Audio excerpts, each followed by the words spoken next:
Kaya pala napakasarap ang GB Fried Chicken at nakikita nyo naman napakalinis tingnan. Dahil kumpleto sila sa gamit at solid ang laki. Tsaka the best fried chicken. Isang buong manok po ito. Naka-chop-chop lang po guys. At kumpleto pa sila sa ricado at sangkap na gagamitin sa pagpa-fried ng Chicken Joy. Nandito tayo ngayon para tikman ang kanilang GB Fried Chicken Crispy. Diyang binabalik-balikan ng mga tao at napakasarap talaga.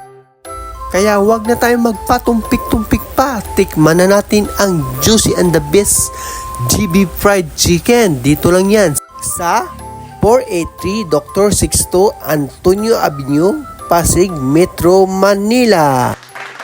Dahil po anniversary ngayon ng Juicy and the Beast, kaya titikman natin kung masarap nga ba talaga ang lasa nito. At napakasarap nga talaga guys. Yung gravy nila masarap at may kunting anghang. Yan ang gusto ko sa isang Chicken Joy.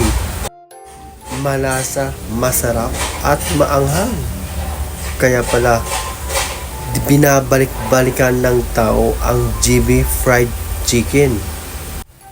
Juicy and the best.